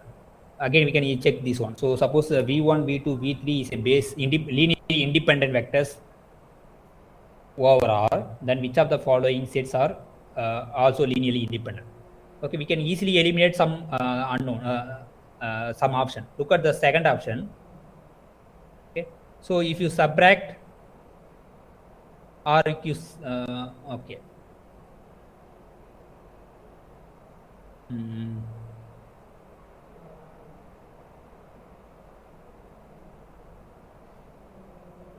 You can subtract this, this you can add these two. Can you get this one? So anyway, you can easily solve it. Suppose we look at the second option. So we try to prove that it's actually linearly dependent. Why? Suppose we take alpha times alpha, otherwise alpha times the first vector v1 minus v2 plus beta times v2 minus v3 plus gamma times v3 minus v1. Suppose we consider this vector equation, we try to we have to check that alpha, beta, gamma are 0 or non-zero. Okay.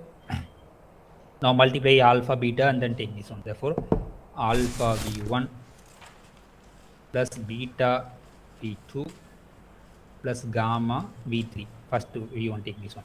Minus, you can take minus outside. Okay. Alpha v2 plus beta v3 plus gamma v1. We get this is equal to 0. Okay. Now for what alpha, beta, gamma, we get this to equal to 0. Okay, so when will we get this 0? So here alpha v1, here gamma v1. Therefore alpha should be, we got to take gamma. Then only we can cancel this term, right? Again here the v3 have gamma, and here is minus gamma because minus is outside is there. Okay, now minus beta gamma. Otherwise, okay, okay, sorry, we can move some other way. We have to use the given condition v1, v2, v3 is linearly independent. So better we take v1 outside. So if we take v1 outside, what are the common? The first term we get alpha is there. There next one is here v1 is there. Therefore minus gamma. Plus if we take v2 outside, So V2 contains, again the second term contains V2, therefore that is beta. Again the first term also contains minus alpha V2, therefore you can take therefore it is minus alpha. Now plus, we take V3 outside, gamma contains some V3 and then beta also contains, therefore this minus beta. So equal to 0. Since something into V1 plus something into V2 plus something into V3 equal to 0, and we know that V1, V2 are linearly independent, therefore the only solution should be 0. Therefore the alpha minus gamma should be 0, and then beta minus alpha equal to 0, and then gamma minus beta equal to 0. So anyway, we start with this equation. We try to prove alpha, beta, gamma are 0 or not. If it is alpha, beta, gamma are 0, then V1 minus V2, V2 minus V3, V3 minus V1 is linearly independent. Now, how to prove this one? So from this we conclude that alpha equal to gamma. From this equation, alpha equal to beta. From this we can conclude that beta equal to gamma. Okay, so therefore everything is equal. Alpha equal to gamma, gamma equal to beta, beta equal to alpha. Therefore, alpha equal to beta equal to gamma. But we cannot get 0. Okay, if you take the same number, we'll get 1. Maybe if you take alpha, beta, gamma 1, substitute in this equation, what will get? If you take alpha equal to 1, we get V1 minus V2. Plus, if you take beta equal to 1, we get V2 minus V3. So, plus gamma value is 1, therefore V3 Sir, minus but V1. it can be 0 also. Yeah, 0. But here, 0, this is cancel, and this is cancel, this is cancel. Now, I am taking alpha equal to 1, beta equal to 1, gamma equal to 1. We get a non-zero entry. But anyway, equal to 0, we get equal to 0. It has a solution, but it has a non-trivial solution. Therefore, this is not linearly independent. It's linearly dependent. If equal to 0 means we have to show that alpha, beta, gamma should be 0. But we prove that alpha, beta, gamma are same number. Therefore, if we take either 2 or 3 or anything, so better take 1, 1, 1. If we take 1, 1, 1, then if sum of these two vectors is equal to 0, therefore alpha is non-zero, beta is non-zero, gamma is non-zero, therefore it's linearly dependent. Therefore, this is not a correct answer. If you sum everything, we get 0, but the alpha, beta, gamma are non-zero. So similarly, we can check the other numbers. That means one vector can be written as a linear combination of other vector, then it is linearly dependent. If not, it's linearly independent. Now the second option is not linearly independent, because we take alpha is 1, beta equal to 1, gamma equal to 1, then we get 0. Therefore, the second one is not linearly independent. Now look at the first. Similarly, do same thing. Suppose alpha times, first we take look at the first option, alpha times V1 plus V2 minus V3 plus beta times 2V1 plus V2 plus 3V3 plus gamma times 5V1 plus 4V2 equal to 0. Now we can take alpha outside, sorry, V1 outside. What you will get? The first term we get 1 alpha. From the second term we get 2 times beta. Because with 2 times V1, we take 2 beta, and then last one we get 5 gamma. Okay. Now we can take V2 outside. So where we will get, in the first term we get alpha, V2, and then beta from the second term. Third term, 4 times gamma.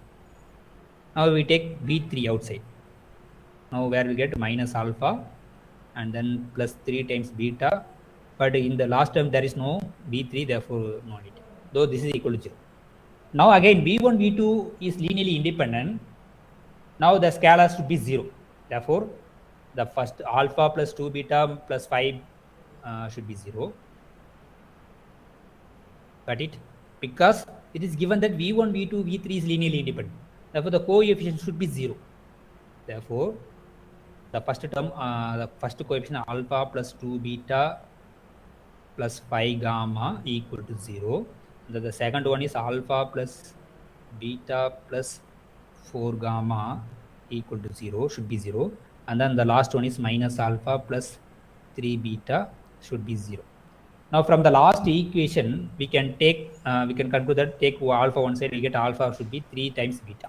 Now we get some relation, alpha beta. Now subtract first two equations, we can cancel alpha. Therefore, B2 beta minus beta is beta. 5 gamma minus 4 gamma, we get plus gamma equal to 0, right? Therefore, what you'll get? Beta equal to minus gamma. Okay. Otherwise, gamma equal to minus beta. Take any. Now we get some relation here. Now, if you take any number, so if fix, so is alpha gamma depends on beta. So if you take beta is any value, suppose I am taking beta equal to 1. Therefore, beta equal to 1. Therefore, what is alpha? 3 times beta, that is 3. Now, what is gamma? Gamma is minus beta, that is minus 1. Now, in the equation, substitute alpha equal to 3, beta equal to 1, gamma equal to minus 1, you will get 0. But alpha, beta, gamma are not 0. Therefore, this is not linearly independent. Now, we will check. So, alpha value is 1. Alpha is 3. Therefore, you have to multiply 3. Now, erase this one. Okay. Now, we find that the alpha, beta, gamma are non-zero, but still the equation is 0. Why? Because now substitute here. Alpha value is 3. Therefore, multiply 3, we get 3v1 plus 3v2 plus We get minus 0, 3v. sir. Yeah, sorry? Is 0. It is not linearly independent. Yeah, because you can substitute the get alpha, beta, 0 gamma plus value, you get 3, 0, 1. but alpha, beta non-zero. Therefore, this is not linearly independent. Similarly, you can take look at this and then alpha with this plus beta into this plus gamma into this plus delta into this, because we have 4 numbers. You can take some other delta, some number, and then you try to check prove alpha, beta, gamma, delta are 0 or not. Using the definition, v1, v2, v3 are linearly independent. Okay, suppose you take alpha times this, beta times this, gamma times this, some delta times this. You can take v1 outside and then we take some scalar plus v2 into some scalar plus v3 into some scalar, we get 0. Again, now use the definition, v1, v2, v3 are linearly independent. Therefore, this vector equal to 0, this vector should be equal to 0, this vector should be equal to 0. Solve this equation. We try to find the alpha, beta value, alpha, beta, gamma, delta value. If all are 0, then it's linearly independent. If at least one of the numbers non-zero, then it's linearly dependent. Similarly, you can take the last vector. So this way you have to check. So the only we have to check that C and D. Okay. So I leave it to the exercise. This is a method to check vector is linearly independent or. So we have to use the given assumption. V1, V2, 3 is V1, V2, V3 is linearly independent. Now look at this again. Already we discussed this one. So again, capital V is set of all polynomials of degree less than or equal to 3. Therefore, what is the basis? 1x, x square, x cube. This is a standard basis for set of all polynomials up to degree 3. Now they given that t of f of x equal to f of x minus x into f dash of x. This is a linear transformation. Now we have to find the basis. We have to find the matrix. Now first we have to find what is the t of 1. Here f of x equal to 1. So what we have to do? First we have to keep f of x minus x into the derivative of 1. What is the derivative of 1 is 0. Therefore 0 times x is 0. Therefore we get just 1. Now what is the next base element? X. What is t of x? First we have to fix f of, that is f of x minus x into derivative of f of x. Here what is f of x? X. What is the derivative of x? 1. So x minus x is 0. Now what is the next basis element? X square. So this is f of x. F of x equal to x square. By the definition, you have to keep f of x minus x into derivative of x square is 2x. Now this is x square minus x square minus 2x square, therefore equal to minus x square. Now t of x cube, the next last basis element. So by the definition, we have to keep, because first we have to keep f of x and then x into derivative of f of x. Here f of x equal to x cube minus x into, what is the derivative? 3x square. Now this is a 1x cube, this is 3 times x cube minus, therefore 2 times x cube. Now we can write these elements as a linear combination of 1x x cube, therefore 1 times 1, 0 times x, 0 times x square plus 0 times x cube. And this one is everything 0, 0 times 1, 0 times x, 0 times x square plus 0 times x cube. And this one is, there is no constant term, therefore 0 times 1, there is no x term, 0 times x, but x square coefficient is minus 1, therefore minus 1 times x square plus 0 times x cube. And the last one is only x cube term is there, therefore all others are 0. Minus 2 times x cube. Now form a matrix. So this is 1, 0, 0, 0, The second one is 0, 1, 0, 0, 0. The third row is we get a minus 1 in the x square term as 0. So 0, 0, 0, minus 2. So this is a matrix. Now what they are asking? The rank of T. What is the rank? Look at the matrix. The number of, so this will look like a, so this is 0 rows. Don't bother about this. Okay, so we can anyway, you can okay, apply the row reduced echelon form. We keep the first row 1, 0, 0, 0. Rank will 0, be 0 2, row is sir. there. Yeah, you can keep this one and then you can take this one. You can multiply. So rank is 3 because this is one non-zero row, this is another non-zero row, this is another non-zero row. So there's no relation between the last two rows. Okay, so the rank is 3.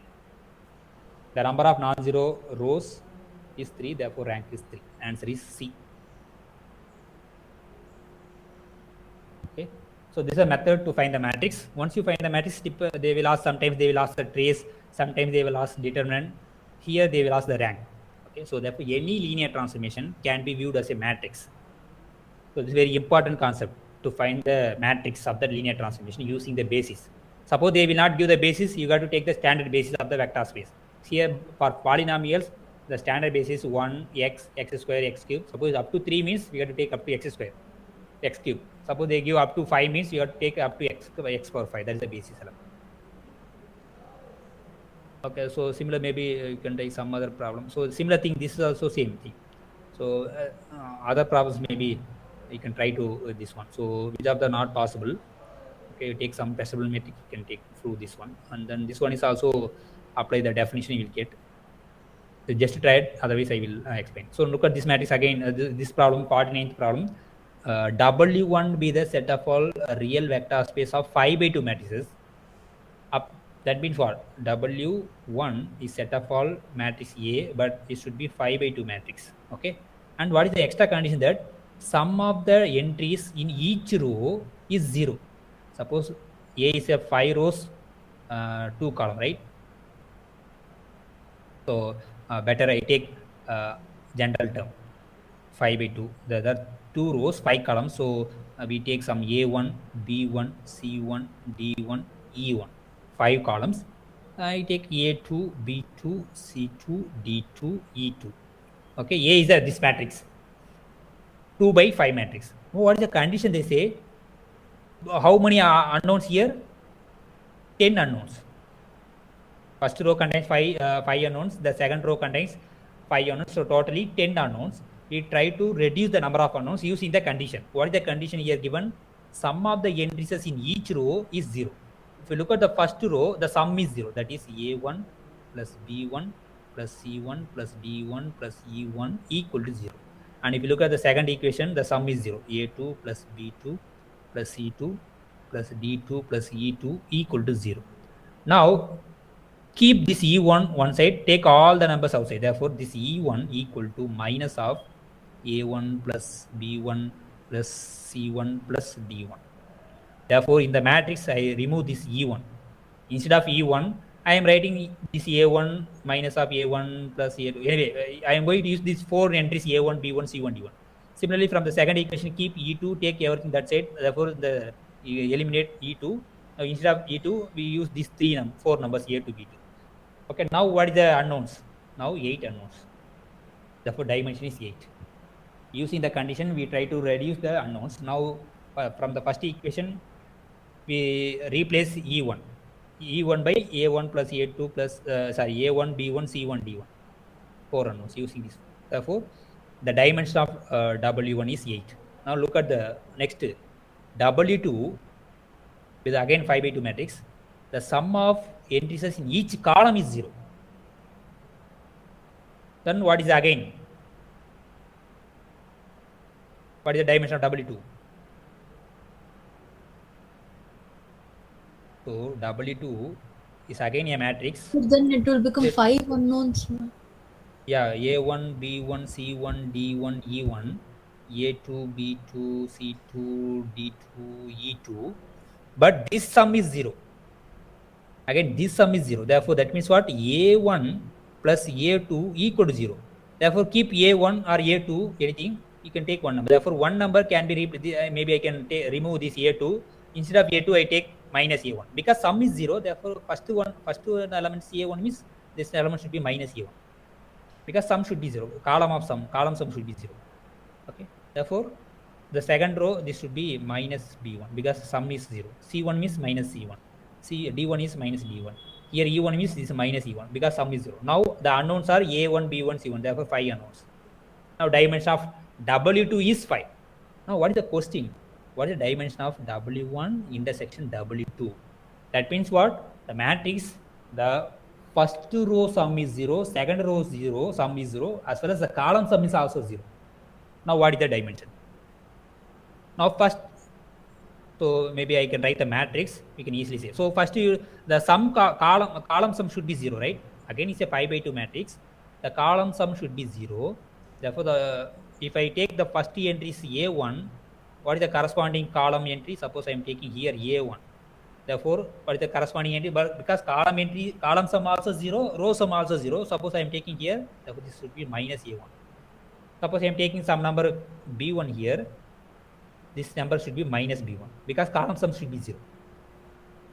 Suppose I'm taking c1 here, it should be minus Sir, c1. you can use the formula, sir. Dimension of. But we don't know what is the W1 dimension of w1 plus w2.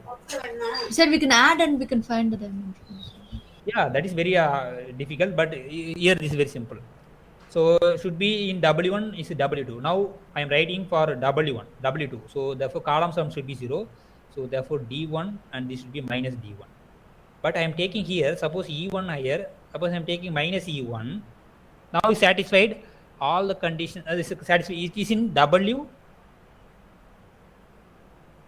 sorry, w2. This matrix belongs to w2 because column sum is 0. But should be in the w1 also. That means what? Row sum is 0. So if row sum is 0 means what? a1 plus b1 plus d1, e plus e1 is 0. Therefore I am replacing this e1 by the remaining 4 terms. Okay. Therefore a1 minus of a1 plus b1 plus c1 plus d1. So this is again minus of this one. Therefore again plus of a1 plus b1 plus c1 plus d1. So totally how many unknowns now? Only 4 unknowns, namely a1, b1, c1, d1. So therefore dimension of w1 intersection w2, this dimension is 4. Do you understand that? So just first I write the w1 w2 matrix, that is column sum should be 0 means first row entry is a1 means the corresponding column is minus a1, b1 is minus b1 and so on. Now apply the matrix should be in w1, that means what? The row sum should be 0. So therefore the u1 can be replaced by other 4 elements. Therefore one variable is reduced. Therefore 4. Okay. You know, because you're finding the dimension of v1 plus w1 plus w2 is very hardest problem. Just you take within one line, you can find the dimension of intersection. Now this matrix also we can easily find that. It is they fixed one matrix Q, and the rank of the matrix is 2, and then they define TP equal to Q times P. Actually, the rank of T. So they will actually the rank of T is also they will I think 2. Not 2. We have to. There is some theorem is there. Okay. So better you go through the textbook. You find the theorem. You fix some matrix. So the rank of T is related to the rank of the fixed matrix usually. Okay, here the rank is 2. Therefore, the rank of the this one is maybe 2. Okay. So just to go through the textbook, you'll find the sum. This. Now this problem also simple. I think. Sorry. Which theorem, sir? So actually, not actually theorem. You find the problem actually. You fix one. They will fix one matrix Q. Using this matrix, they define the linear transformation. Okay, so T is a function of set of all matrices. Two set of all matrices. T of, if you take any matrix A, I am going to multiply this A by the fixed matrix B. B is fixed. Suppose I fix one matrix. I am defining A goes to A times B. Now this matrix is related to this matrix actually. the fixed matrix. The matrix of T with respect to the standard base is same as the matrix of B. Maybe if you want, maybe I will take small example. Okay, we take 2 by 2 matrix. I fix a matrix. If you take any matrix, suppose I am taking B equal to any matrix. But here, look at here, they will they give that the rank is 2, but the matrix 3 by 3 matrix, but they take the rank is 2. Anyway, I tell the result. Suppose I fix the matrix B is some any matrix. Suppose I'm taking 1 0 minus 1 1. Suppose I'm taking this one is fixed matrix. Now I define a function from set of all 2 by 2 matrix entries over R to set of all 2 by 2 matrices over R defined by T of, if you take any matrix A, I define A times B. Or here they will define B times A. It's not an issue. Okay, now that means what? If you take any A 2 by 2 matrix, general matrix A, B, C, D, this matrix maps to the product of this one. So 1 0 minus 1 1 into A. What is A? A, B, C, D. What is the product? Is nothing but A, B minus A plus C minus B plus D. So actually, what is the linear transformation? This map maps to this one. Okay, what is the basis of M2 of R? The first basis element 1 0 0. This is one basis element. What is another basis element? 0 1 0 0. Only one entry should be 1, others are 0. So what is the other basis element? 1, here only 1, other one 0. So what is the another one? 0 0 0 1. Now this is a linear transformation. Now what is the standard? We have to find the what is the image of this one. So what is the T of the first basis element? 1 0 0 0. So that means what? A is 1, all others are 0. So directly substitute here. A value is 1, B value is 0, C value is 0, D value is 0. So what you'll get? 1 0 minus 1 minus 0.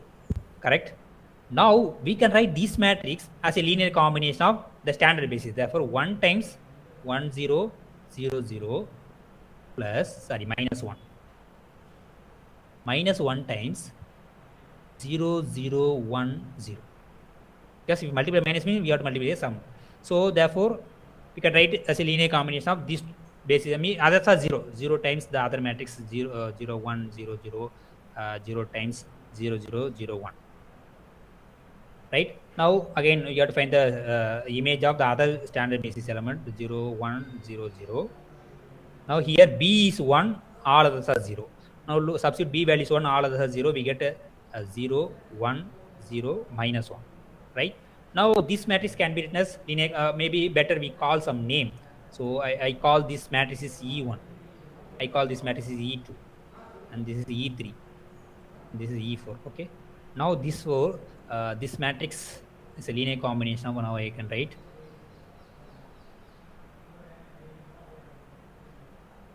1 times E1. So this is equal to 1 into E1. There is no E2, therefore 0 times E2 minus 1 times E3 plus 0 times E4. Okay. Now this one is 0 times E1 plus 1 times E2 plus 0 times E3 minus 1 times E4. Okay. Now what is another basis element? T of 0 0 1 0. That is C is 1, all others are 1. Now look at put C is 1, all others are 0. Only this term we have C. All others are 0, therefore 0 0 1. Therefore here 0 0 1 0.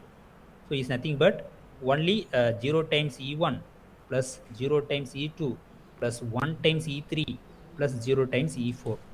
Now the last standard basis element 0 0 0 1. That is D is 1, all others are 1. Now again D contains only this portion, all others are 0. Okay. Therefore this is nothing but 0 0 0 1.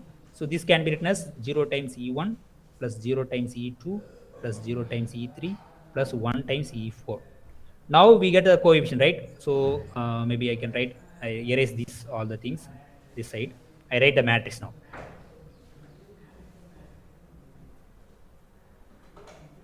So what is the first row? 1 0, so Minus 1 0 minus 1 0. Now look at this equation, we get 0 1 0 minus 1. Now this one is 0 0 1 0. The last one is 0 0 0 1.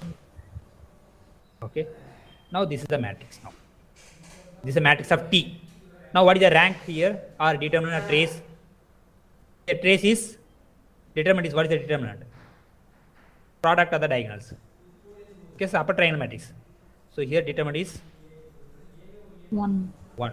So here the fixed matrix determinants also you will get 1. And then not trace but determinant, and then the rank should be same. So here the rank of the given matrix 2, but okay, sorry. Okay, this actually should be from R, yeah, correct. This is only from R2 to Rn to Rn. But there is some relation using this matrix, and then anyway, we know how to find the matrix of linear transformation from matrix to matrix. Okay, same thing. Now we find the matrix. So anyway, I think there is some result This is is the there. same method we have to apply for M3 cross 3, sir. Yeah, but we don't know what is this Q. But its rank is 2, but we don't know the entries. So therefore, there is some result is there. Anyway, I will send the result. So I will send my notes. I think it contains the formula. Otherwise, I will say the page number. Okay, you can refer it. Oh, okay, sir. So, okay, now look at this problem. Again, you can easily solve this problem. So what they are asking, again, Pk is set of all polynomials degree k less than or equal to k. Therefore, what is the basis variable? 1 x square up to x power k is the basis element. They define the linear transformation. What they do, first they take second derivative and then x into the given polynomial. Now you have to find the linear transformation. Okay, otherwise what they are asking, directly they are asking that which of the following polynomial is not a range? Okay. So therefore, which of the following which one of the following is not in the range? So what is the range of T? Is set of all T of f of x. Okay. Anyway, now if you take general polynomial, I take the general polynomial. So they take P2 to P3. Okay. So T is a function from set of all polynomial of degree 2 to set of all polynomial of degree 3. Now what is T of, if you take any polynomial of degree 2 is of the form some a0 a1x plus a2 x square is divided to be the second derivative. What is the second derivative of this? What is the first derivative? a0 0 a1 into 1 plus 2 times a2 x. This is the first derivative f dash. Now what is the second derivative? Again we have to differentiate. What is the second derivative? This only we get 2a2. Therefore this is equal to 2a2 plus x into f of x. So that is a function. So x into this means what? X into a0 plus a1 x square plus a2 x cube. Now we can arrange in some order. So that is constant term is 2 times a2 plus a0 times x plus a1 times x square plus a2 x cube. a1 a2 is any number. Now look at this one. Can this polynomial can be written as this form? No, because here the constant term is 1. If you take this constant term is even number, therefore this x1 plus 1 is not in the range. Okay, got it? We cannot choose any a2 such that 2 times a2 not equal to 1, because Yes. Okay, well, no, sorry, maybe you can take 1 by 2. See, you can take a2 equal to 1 by 2. So okay, now look at this one. Yeah, but the question is what not in the range. But x plus 1, I can say that this is in range. So I can choose a2 is 1 by 2. And then we need a0. Therefore, I am taking a0 equal to 1. And I am taking a1 is 0. No need x square term. and no need x cube term. Therefore, I take a2 equal to 0. So substitute in the general polynomial. What is a naught 1 plus there is no a1, there is no a2. Oh, sorry, I'm writing something. Okay, okay. Yeah. So now we got a question, right? So here also we have a2. Here also we have a2. But here there is no x cube term. We have only x square term, right? Therefore, here we are, suppose you are taking the some constant is there. Now, therefore, a2 should be non-zero. But if it is a2 is non-zero, means x cube term will become. But in the polynomial, there is no x cube term. Therefore, this polynomial x plus 1 is not in the range. Got it? Because the constant term also contains a2. The leading term x cube also contain a2. If it is a2 is non-zero, then we get a third degree polynomial. But here we have there is no third degree. Got it or not? But look at this polynomial. This polynomial is in range in R. So that means so here constant term is 2. Here constant term is 2 times a naught. Therefore, I can choose a2 is 1. Okay. So therefore, substitute a2 equal to 1, you get x cube term. So you can choose the a naught is 1 because the x is 1. Therefore, here the coefficient of x is 1. Therefore, you can choose a naught equal to 1. There is no x square term. Therefore, you can choose a1 is 0. Therefore, this is happened. This is true. Therefore, this x plus x cube plus 2 is in the range. Now look at this polynomial also. Now this constant term is 2. Therefore, I can take a2 equal to 1. If a2 equal to 1, then x cube. Okay, it is there. Then we can choose a1 is 1, a naught is 0 because we can choose it. Now here again, there is no constant term, there is no x cube term. Therefore, we can easily choose. Therefore, the only polynomial, this polynomial is not in the range because the range always contains the polynomials of the form 2 times a2 plus a naught x plus a1 x square plus a2 x cube. So both this constant term and the x cube term contains a2. Okay, that's the problem. So if suppose this polynomial, what is the constant term? Here 1. Suppose it is in the range, the 1 should be equal to 2 times a2. That is a2 should be 1 by 2. So a2 equal to 1 by 2. Now if substitute here, we get 1 by 2 times x cube. Therefore x3 term should be appear. But in the polynomial does not contain any x cube. Therefore, the last polynomial x plus 1 not in the range. All other polynomials is in range. Okay. So any doubt in this? So first we got to write what is the function, and then from this we can easily find out. So this is the answer. So look at this, not in the range. Okay. So this problem we will discuss later because we got to study matrix more, nilpotent matrix, all the things. Okay. So now we try to solve the system of equation and then this one. Okay, and then what is this one?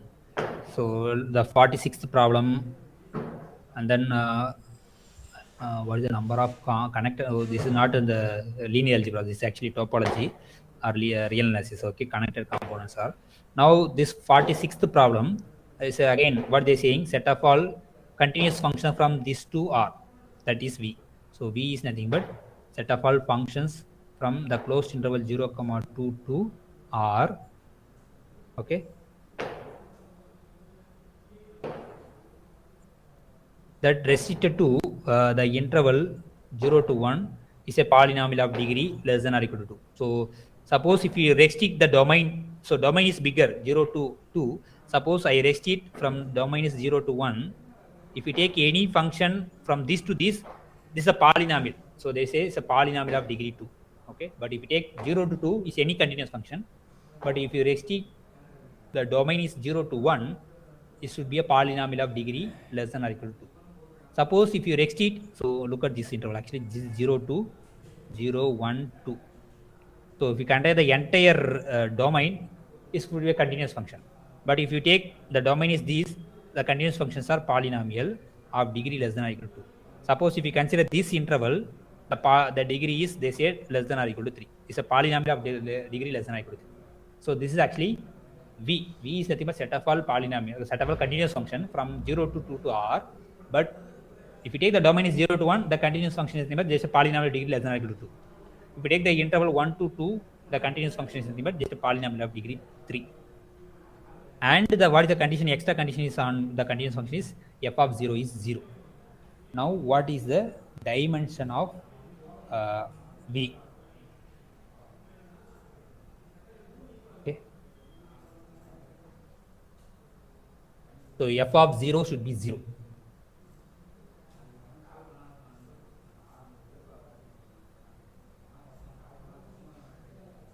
So what is that? So see, this is a polynomial of degree 2 in this interval. This is a polynomial of degree maximum degree is almost 3. So if you take entire thing, what you'll get? Again, it's a polynomial degree this plus this, correct?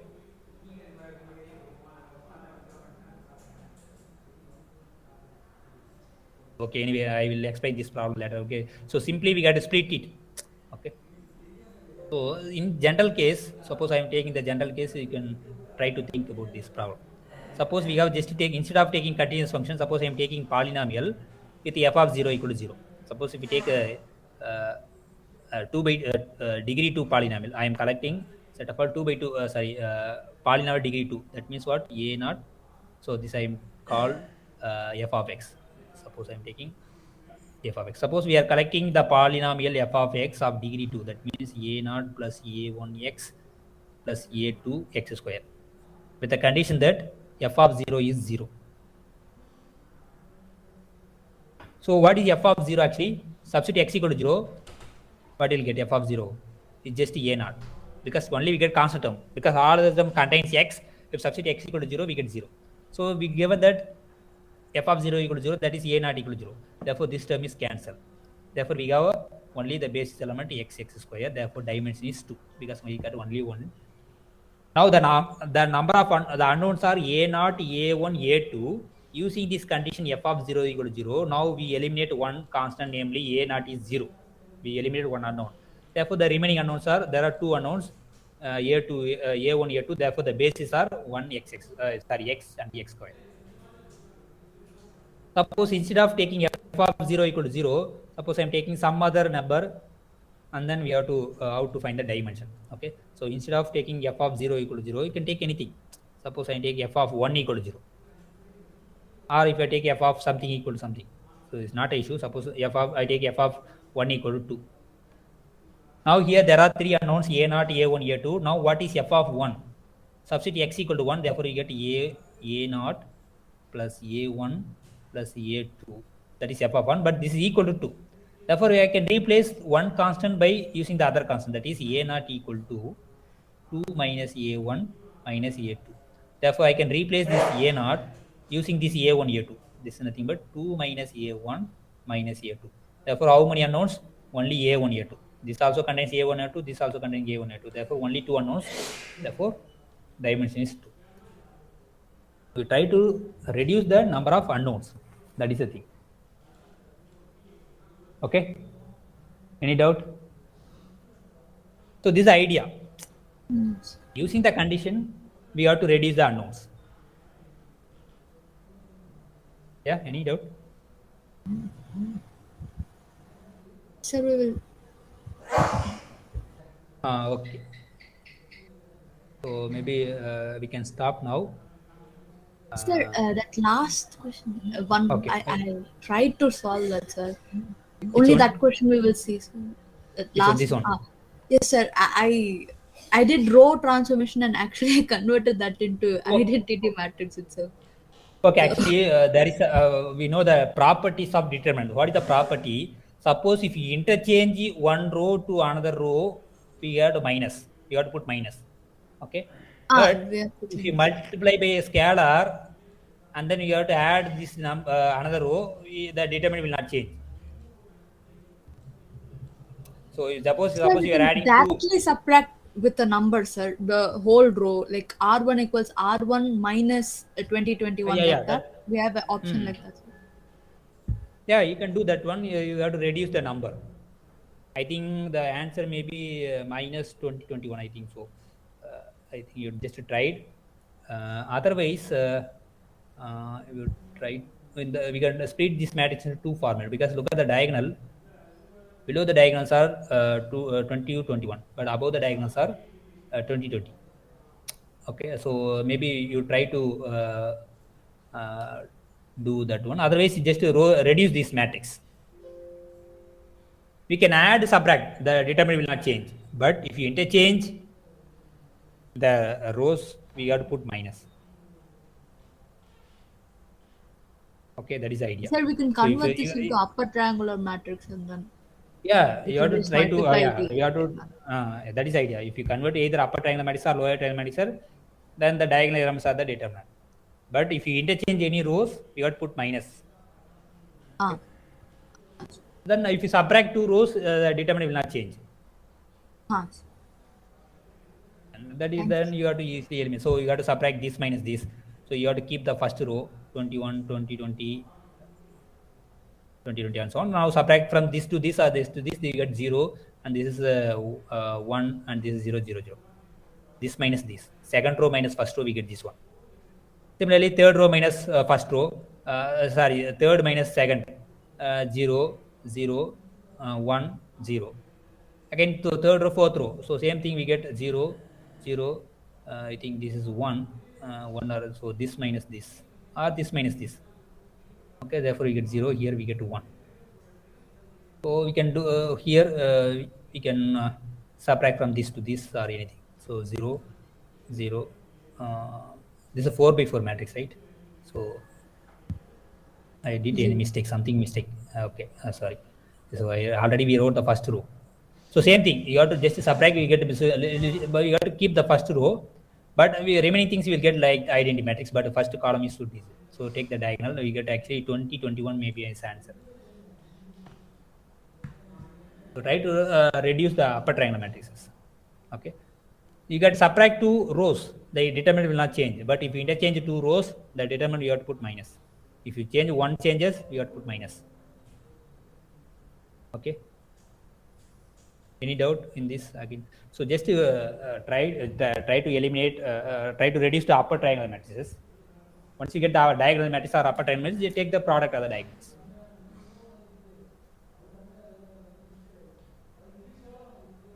Okay, okay, I can stop now. Thank you.